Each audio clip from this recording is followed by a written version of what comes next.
नमस्कार, मी मृणाली पिळणकर. तुम्ही पाहत आहात एलएस मराठी. सकाळचे 10 वाजता आहेत. पाहुयात राज्यात काय घडतंय. मराठी सक्तीचं पालन न केल्यास शाळेची मान्यता रद्द. 1 लाख रुपयांचा दंड. राज्य शासनाचा निर्णय. जालन्यात शेती आणि पाईपलाईनचा वाद. सख्या भाच्याचा खून. 4 आरोपींना जन्मठेप. जालना सत्र न्यायालयाचा निकाल. घराबाहेरून तरुणी गायब. धुळ्यात खळबळ. धक्कादायक घटना सीसीटीव्ही कॅमेऱ्यात कैद. धुळ्यात संमोहनाद्वारे अपहरण की अजून काही. नागरिकांमध्ये भीती. पुण्याच्या शिंदोडीमध्ये मातीच्या वादातून जेसीबीची तोडफोड. प्रकरणाचा पुढील तपास सुरू. वाढत्या गुन्हेगारीमुळे नागरिकांमध्ये चिंतेचं वातावरण. भंडाऱ्याच्या उमरी गावात पिसाळलेल्या कुत्र्याचा हायदोस. पालिकेसह 5 जणांचा आणि काही पाळीव जनावरांचाही घेतला चावा. भंडारा जिल्ह्यात हिंस्त्र प्राण्यांचा थरार. महिलेचा बळी. धनेगाव परिसरात दहशतीचं वातावरण.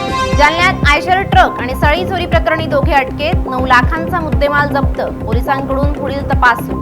पुण्यात भाजप पदाधिकारी वकील पतीच्या कथित अफेअरच्या संशयातून पत्नीनं सेक्रेटरीची केली हत्या. मृतदेह पोत्यात कोंबून लपवण्याचा प्रयत्न. आरोपी स्वाती सावंतला अटक. हापूस महागला. रत्नागिरी देवगडांबा सर्वसामान्यांच्या आवाक्याबाहेर.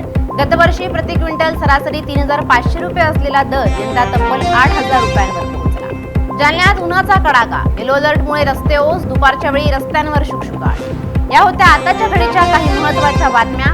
अशाच महत्त्वाच्या बातम्यांसाठी पाहत रहा एलएस मराठी.